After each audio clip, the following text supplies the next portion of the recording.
Voilà mon appart, à quoi il ressemble quand je tourne des vidéos pour Faust. Mais ça me casse un peu les couilles, TikTok. J'ai déjà le mec qui mettait 10 ans à répondre. Tu fais 6 fois au téléphone, il était 6 fois pas là. Combien de ventes on a réalisé grâce à ce drop après un mois de création de contenu sur TikTok?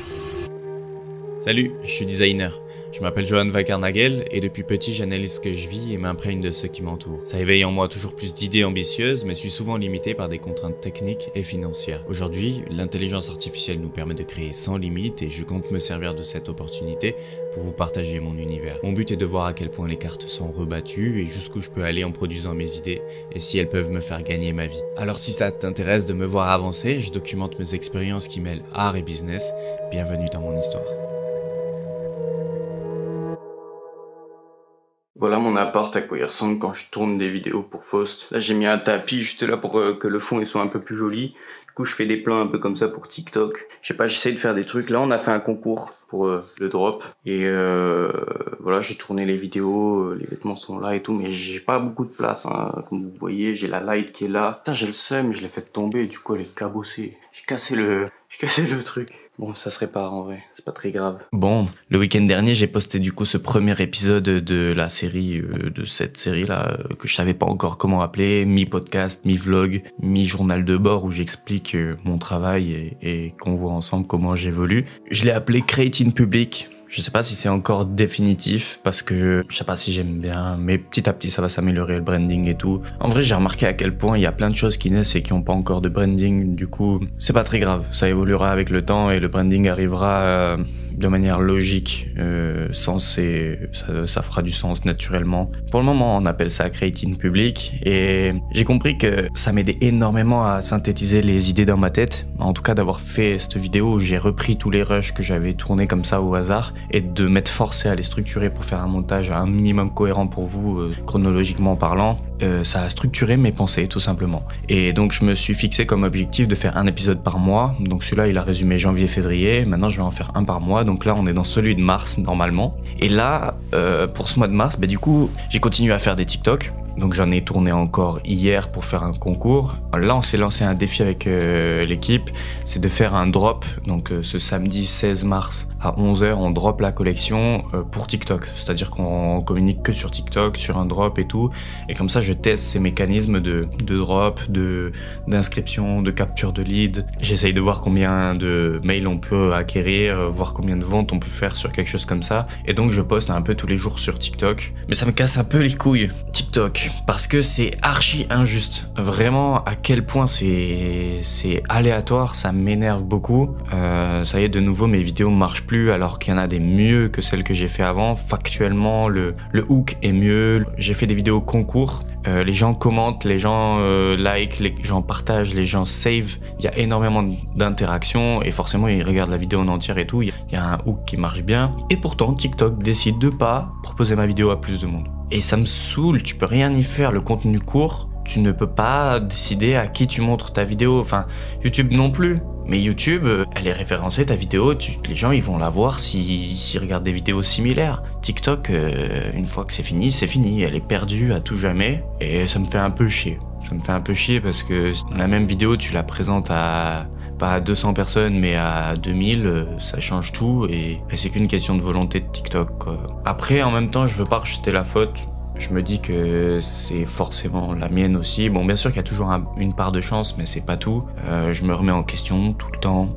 Là, je me demande clairement ce que j'ai mal fait sur mes derniers contenus concours. Alors, j'ai fini de les faire ce matin. J'ai tourné hier, j'ai fini de les monter ce matin. Et je vais les poster. C'est pas grave, je les poste tous. Et s'il y en a pas un seul qui dépasse 200 vues, et bien après, à ce moment-là, je verrai ce que je fais. Mais là, je continue de communiquer sur cette première collection, voir tout ce qu'on peut faire. Et j'apprends beaucoup de choses. Cette première collection, je le vois pas comme un brouillon, mais quand même un test. J'essaye tout, j'ai rien à perdre, j'essaye tout ce que je peux faire et j'apprends sur le tas. Et peut-être que vous pouvez comprendre des choses avec moi aussi. J'ai essayé aussi les fonctionnalités de promote sur TikTok. Alors bon, vraiment comme un gros Yankee, j'ai vraiment cliqué sur promote, j'ai mis un peu d'argent pour essayer d'avoir un peu plus de visibilité. Et j'ai l'impression que c'est une grosse arnaque, tout simplement parce que tu fais des vues, tu gagnes 2-3 abonnés, mais genre il y a un système de points. En fait, tu rachètes des coins. Admettons, tu rachètes pour 11 € de coins. Et après, j'ai dépensé que 3 € pour une journée pour tester. Et les 11 balles, ils ont disparu, je sais pas quoi. Enfin, après, j'ai gagné un truc. Et ça m'a fait disparaître mes coins que j'ai achetés. En gros, j'ai dépensé 11 balles et j'ai pu en avoir que 6 balles effectives dans l'application qui font quelque chose. Donc ça me fait chier aussi. J'ai envoyé un message à TikTok pour me demander de me faire rembourser parce que là la fonctionnalité promote c'est juste pour les gens qui savent pas faire et qui se font prendre au piège de TikTok et mettent 10 balles de temps en temps et ça sert à rien. C'est juste pour satisfaire son ego et on fait pas de vente. Utilisez pas promote de TikTok.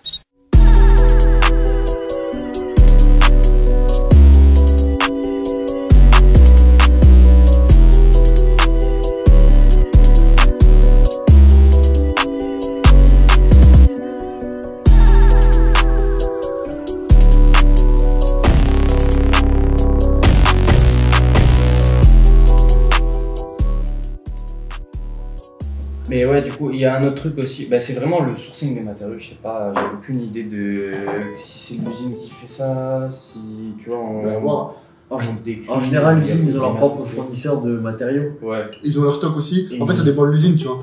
En fait, c'est soit les marques, elles arrivent avec un gros budget et en mode elles ont des cahiers des charges avec, c'est-à-dire qu'on doit utiliser tel cuir pour faire tel sac. Du coup, par exemple, le cuir de bœuf de Kobe, t'en as pas partout. Du coup, j'imagine que c'est Omar qui va aller chercher, tu vois. Le bœuf de Kobe, ça se mange, ça. Non, c'est du cuir. Et ils en font aussi. Ouais. J'avais vu cuir bleu et rouge de bœuf de Kobe, c'est des cuirs les plus résistants et tout, et c'est trop stylé. Et t'as qu'un qui le fait alors, au Japon, tu vois. Mais normalement, il y a que un Kobe, quoi. Que tu T'as dis de Kobe. T'as qu'une seule entreprise qui le fait, ça, et. C'est du Wagyu et du Kobe. Il est gras le truc. Il épais comme ça le sac.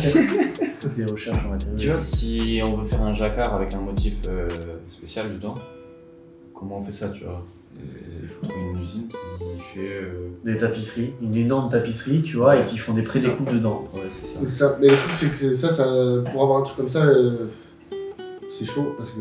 Enfin, c'est chaud. Il y aura plusieurs intermédiaires, tu vois, il va falloir qu'on trouve la personne qui fait c'est ça.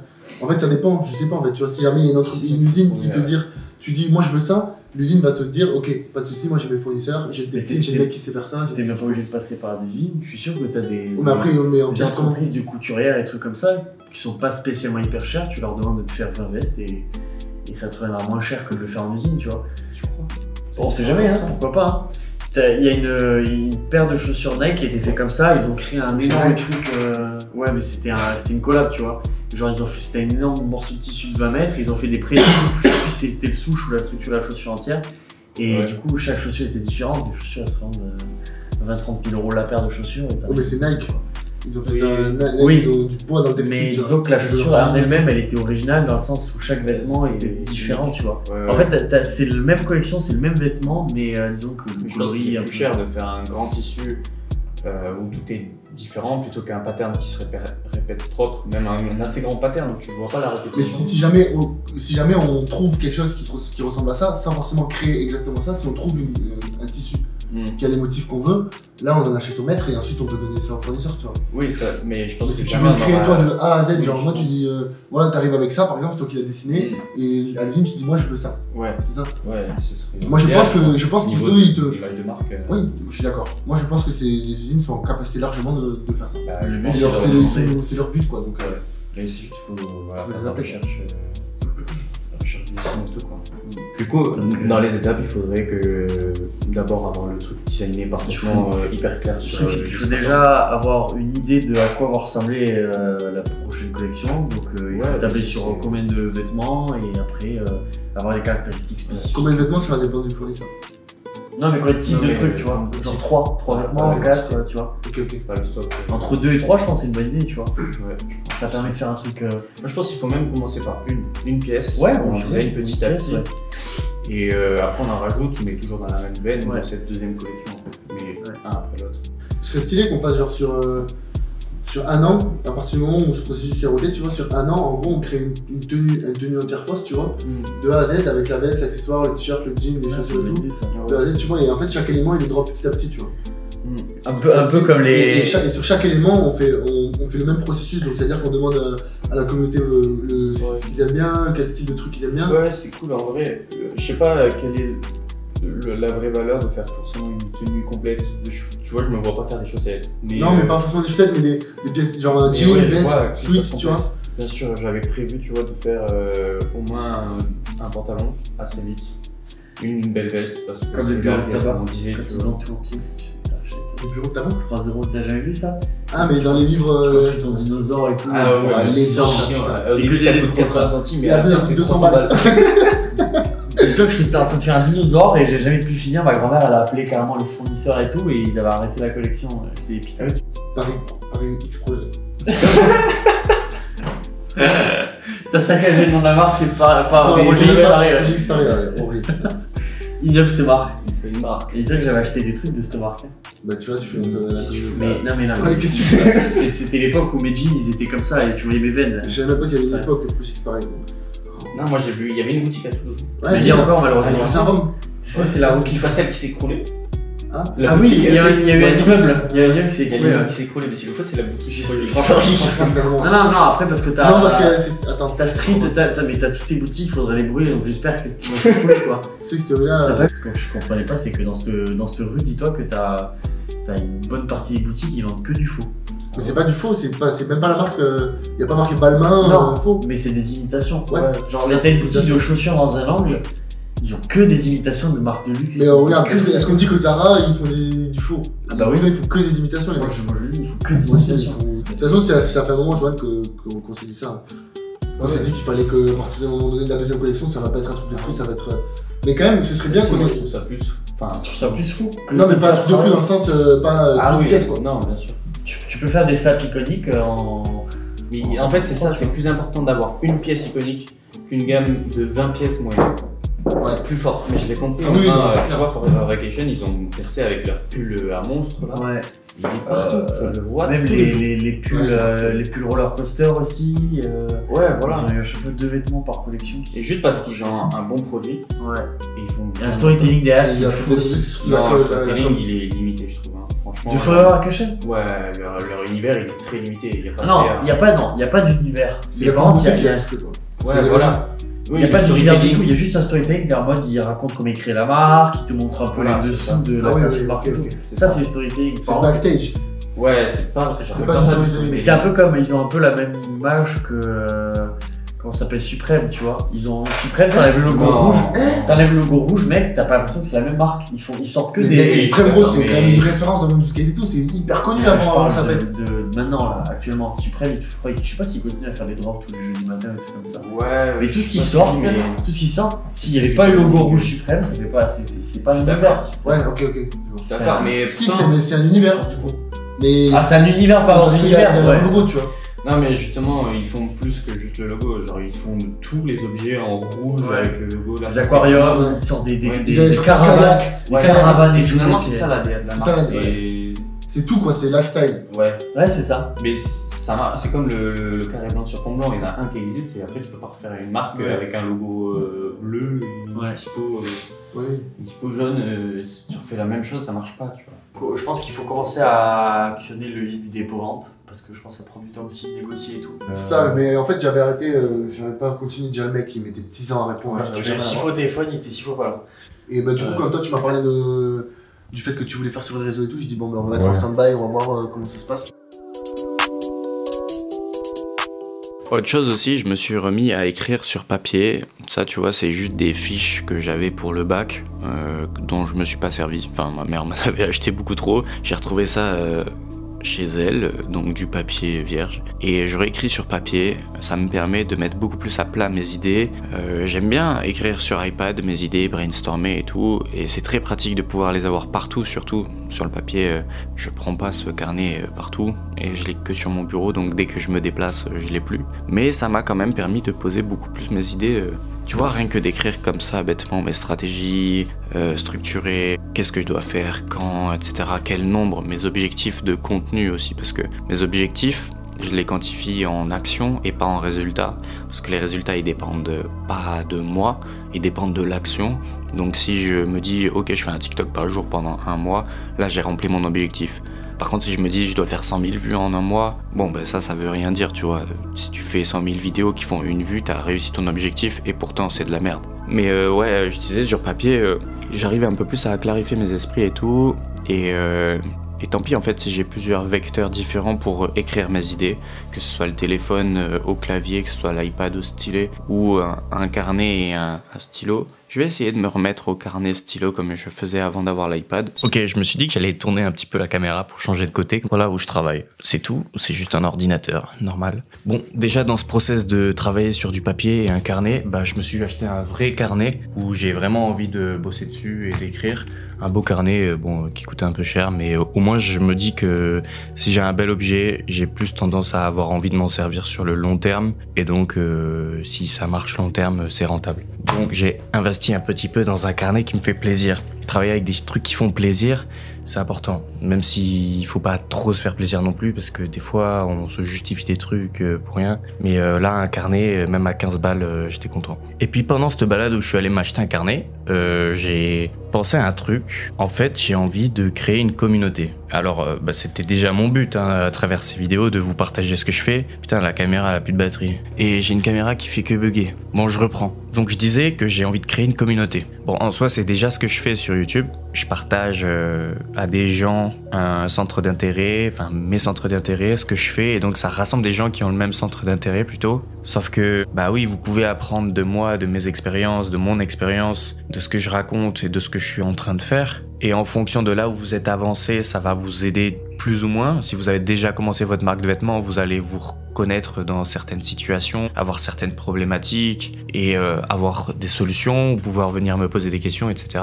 Si vous n'avez pas commencé, ça va peut-être vous donner envie de vous lancer parce que ça vous montrera un peu plus comment faire, parce que peut-être que vous êtes perdu. Mais ça, c'est qu'une question de relativité, d'avancement dans le processus de la création d'une marque de vêtements. C'est-à-dire que moi, je suis à un certain stade et vous êtes tous référés à mon avancement. Or, vous, dans la communauté, vous êtes tous à des avancements différents. Il y en a qui n'ont pas encore commencé.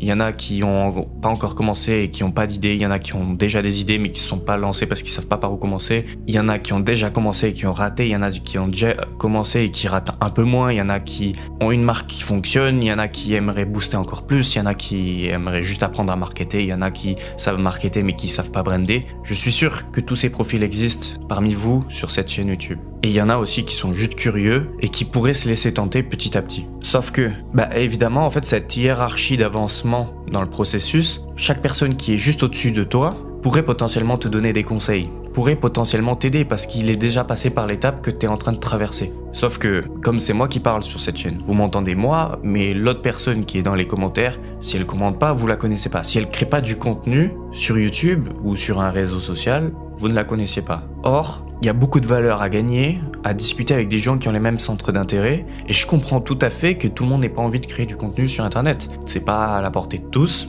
ça demande des moyens, ça demande du temps. Par contre, chatter, tout le monde peut le faire. Juste parler par message avec des gens qui ont le même centre d'intérêt, tout le monde peut le faire. Donc j'ai envie de créer une communauté, mais sur une plateforme, genre un forum ou je sais pas trop, pour que les gens puissent se connecter, pour que cette communauté française de créateurs de marques de vêtements, créatrices de fashion design, de tous ces gens qui aiment les vêtements, et là, le statut apporté par le fait de porter des vêtements, tous les gens qui ont ces centres d'intérêt là et qui veulent créer soit une histoire, soit des beaux vêtements, mais qui, quoi qu'il en soit, veulent créer quelque chose autour du branding et de la création de vêtements, j'aimerais que ces gens-là puissent se rassembler et discuter et qu'on génère quelque chose de plus fort qui pourrait aller plus loin et faire du bruit même dans le monde. En fait, j'ai remarqué à quel point, déjà en France, il y a une nouvelle génération de créateurs de marques de vêtements. J'aimerais parler de ces marques d'ailleurs sur ma chaîne. Dites-moi si ça vous intéresse que je vous présente ces marques. Peut-être parlons des moins connus parce que, les plus connus vous les connaissez déjà du coup. Mais peut-être que je pourrais parler du processus de création par lequel sont passés ces créateurs. Je documente le mien, mais il y en a qui documentent moins et il y en a qui documentent mais un résumé ou une analyse de ma part peut peut-être vous aider aussi. J'aimerais d'ailleurs bien même les interviewer en vrai, ces créateurs. Mais ce que je veux dire, c'est qu'on a vraiment une communauté qui naît de nouveaux petits créateurs de marques de vêtements. Au même titre que dans le rap, t'as les nouveaux rappeurs. Et dans les marques de vêtements, t'as une nouvelle génération de marques de vêtements. Mais les générations sont beaucoup plus espacées, j'ai l'impression, que dans les rappeurs. Parce que rappeurs, tous les 2-3 ans, il y a une nouvelle génération.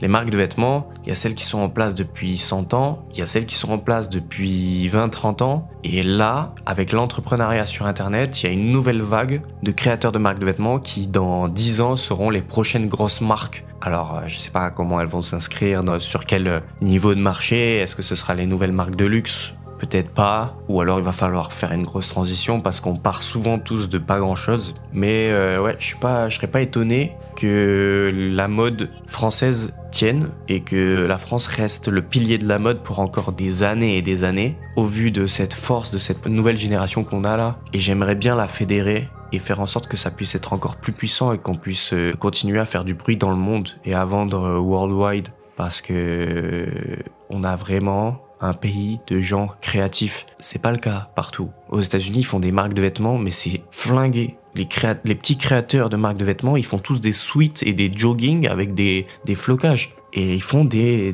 milliers et des milliers d'euros avec ça. Et nous, on fait des beaux vêtements et on n'arrive pas à en faire des sommes astronomiques. Je pense qu'on pourrait développer ça. Donc je vais réfléchir comment on peut développer cette communauté. Si ça t'intéresse, dis-le moi. D'ailleurs, tu auras peut-être écrit sur l'écran le lien. Je sais pas, pour le moment, je l'ai pas créé, mais d'ici la sortie de la vidéo, fin mars, peut-être que je l'aurai déjà créé. Un sujet dont j'avais envie de parler aussi, c'est la capacité à tenir sur le long terme. Justement, ce business model de marque de vêtements, ça fait déjà 4 ans que je l'ai lancé. Et avec tout ce qu'on fait à côté et tout, ça prend beaucoup de temps. Mais ça fait déjà 4 ans qu'on tient et il faudra tenir encore longtemps avec beaucoup d'intensité pour que ça puisse marcher un jour. Je faisais cette métaphore de l'avion dans un Reels l'autre fois où je disais que c'était une piste de décollage où il fallait aller vite jusqu'au moment où tu décolles et puis au bout d'un moment tu arrives peut-être à une sphère où il n'y a plus trop de gravité qui peut te ramener en bas, donc ton business il vole et il est tranquille. Mais ça, il faut voler avec intensité longtemps avant d'atteindre ce niveau où il n'y a plus de gravité. Et ce sujet de la durabilité, de la capacité d'être discipliné longtemps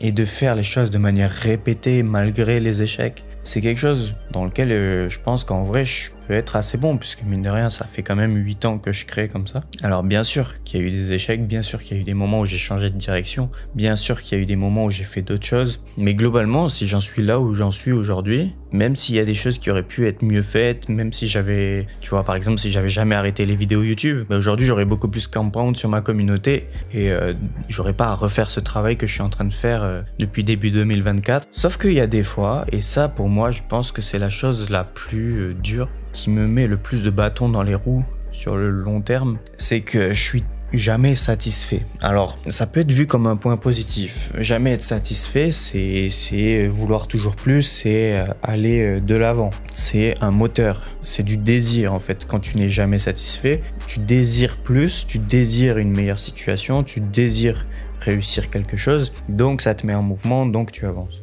Sauf que ça a vraiment ses limites. Et je les comprends, ces limites, depuis 1 an. L'année dernière, ça m'a un peu fait craquer pour pas mal de choses. Et là, la semaine dernière, j'ai ressenti de nouveau des choses comme ça. Le problème d'être motivé par un manque, de désirer quelque chose, c'est que quand on l'obtient, on n'a plus de motivation, on s'ennuie. C'est d'ailleurs très bien résumé par une vidéo d'André Comte-Sponville, un philosophe contemporain qui n'est pas décédé lui. Il explique ça très très bien, je vous mettrai la vidéo là, ça fait vite fait. Et je vous la fais en très très simple et beaucoup moins bien expliqué que lui. En gros, moi je suis facilement dans un schéma où je passe soit de la souffrance parce qu'il me manque quelque chose à l'ennui parce que j'ai tout ce qu'il faut. Et ce moment de satisfaction, c'est-à-dire où tu viens d'obtenir ce qui te manquait et maintenant tu es comblé, eh ben, il est très éphémère, il dure maximum quelques mois. Donc en fait, assez vite, soit je m'emmerde, soit je souffre parce que il me manque quelque chose, entre guillemets.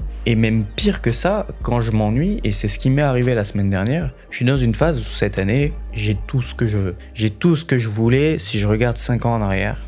Qui j'étais, l'ado que j'étais 5 ans en arrière, j'ai exactement la situation dont je rêvais 5 ans en arrière. Et à tel point, c'est nul que le cerveau, malgré cet ennui et que tout va bien, il va essayer d'être critique et de trouver ce qui va pas. Et d'aller chercher la petite bête des trucs de merde et même ne pas être objectif et voir vraiment le mal dans des trucs qui vont très bien ou même être non satisfait de choses qui vont bien. Et même de pas vouloir, de pas avoir l'intention que ça aille bien. Et c'est un truc psychologique qui a pu me faire partir très loin l'année dernière, où tu te retrouves à aller mal alors que tout va bien juste parce que ton cerveau il est niqué, parce que t'as pas la bonne manière de voir les choses. Et je suis un tout petit peu retombé là-dedans la semaine dernière, rien de grave parce que maintenant du coup je le sais. En fait, la clé à ça, c'est juste de faire l'exercice de la gratitude. La gratitude, c'est se rendre compte de la chance que l'on a d'avoir les petites choses que l'on a, même les petites choses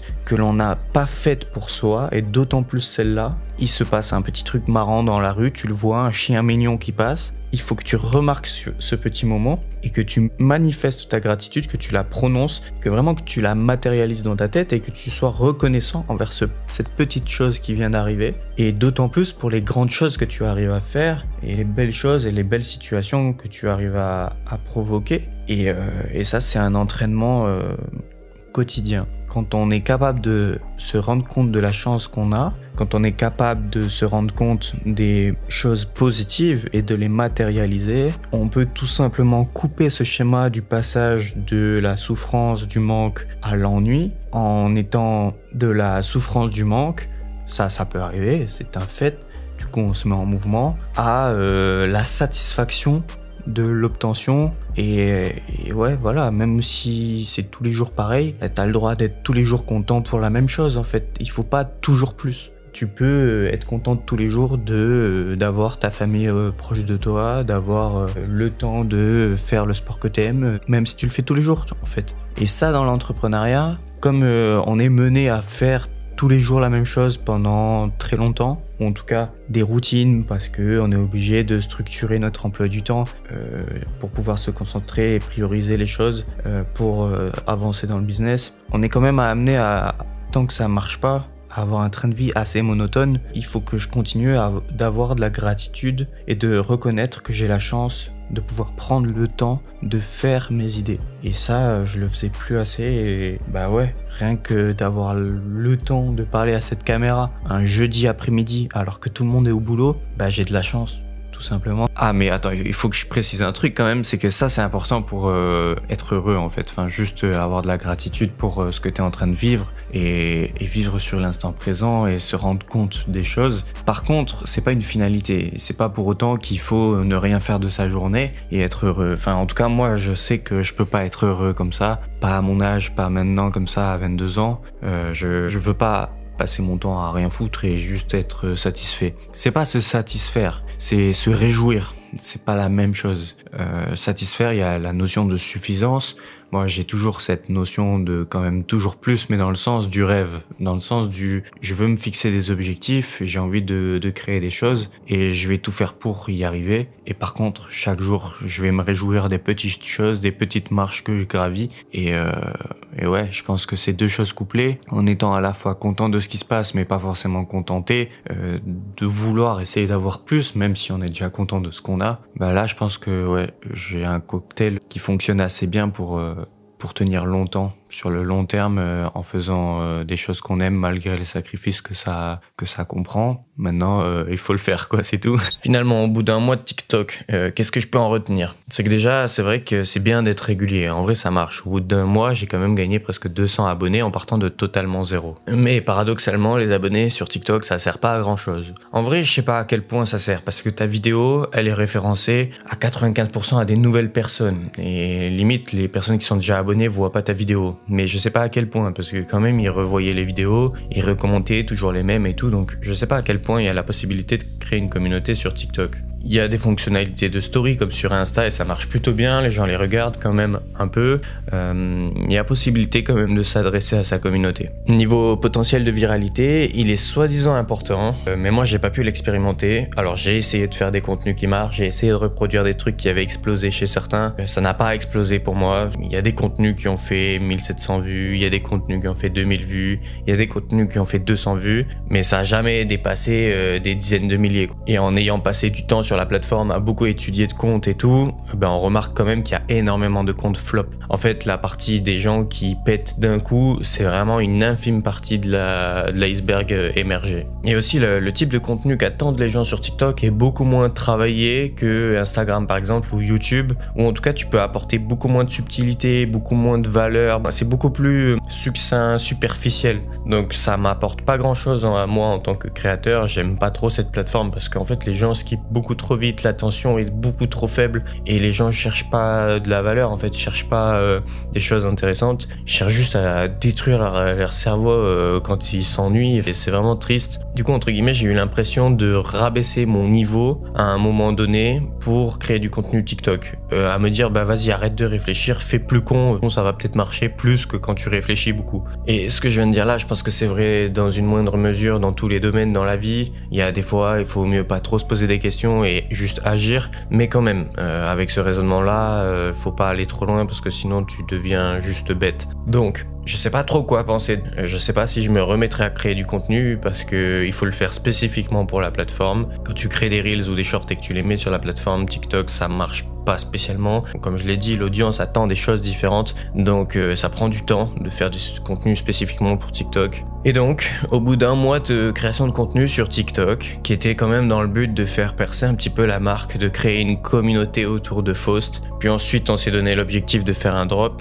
Combien de ventes on a réalisé grâce à ce drop après un mois de création de contenu sur TikTok? Absolument zéro. Et ouais, absolument zéro. Même avec 200 abonnés, même avec des concours, même avec un tunnel de conversion. En fait, on a fait 0 vente parce que ça fait pas assez longtemps qu'on crée du contenu, je pense. Les gens nous connaissaient pas assez. Et puis au-delà de ça, c'est pas qu'une question de confiance et de long terme parce qu'on peut craquer pour un truc qu'on vient de découvrir d'une marque qu'on connaît pas. Ça, c'est pas un problème. Mais je pense qu'on n'avait pas un produit assez désirable. Et ça me laisse comprendre une chose, c'est que ça fait 4 ans que je travaille sur cette marque. J'en ai expérimenté plein des choses. J'ai expérimenté de la vente physique, j'ai expérimenté des événements physiques, j'ai expérimenté maintenant du contenu sur Internet, etc. L'équation de ce qui marche, c'est un produit que les gens veulent. Vraiment, il faut créer du désir, il faut créer quelque chose que les gens veulent, créer de la demande. Couplé à ça, beaucoup de communication. Donc oui, il faut créer quelque chose que les gens veulent, mais il faut le communiquer, il faut qu'ils sachent que ça existe, donc le mettre devant leurs yeux. Et puis, je pense que seulement ensuite vient tout ce qui est expérience client, univers de marque, qualité de produit. Bon, bien sûr, parce que ça vient en premier, la communication et le visuel et la demande, la création de désir. Et ensuite, il faut confirmer la transformation, quoi, confirmer l'essai en le transformant, en fournissant un contenu de qualité, enfin un produit de qualité, satisfaction client, support client, etc. Et puis finalement, une fois que tu as tout ça, je pense que tu peux travailler sur ton marketing, l'optimiser pour vendre plus, mais pas avant. Parce que vendre un produit que les gens veulent, t'auras pas à le vendre, les gens te le demanderont. Essayer de vendre quelque chose que les gens ne veulent pas, eh ben tu vas leur mendier, en gros. Et je pense que pendant un mois, sur TikTok, c'est dur à dire, mais j'ai essayé de générer quelque chose d'artificiel. Et donc maintenant, ce que je vais faire, c'est créer des produits, les prototyper, tester la demande, tester la désirabilité sur les réseaux et faire de la précommande ou en tout cas pas me projeter dans du stock avant d'avoir la validation du marché. J'ai encore appris énormément ce mois-ci. J'espère que cette vidéo t'a plu. Si jamais t'es arrivé jusque-là et que t'es pas abonné, n'hésite pas à le faire. Mets-moi un petit like, un petit commentaire. Ça me montre qu'il y a des humains qui regardent ce que je fais. Et à la prochaine. Salut!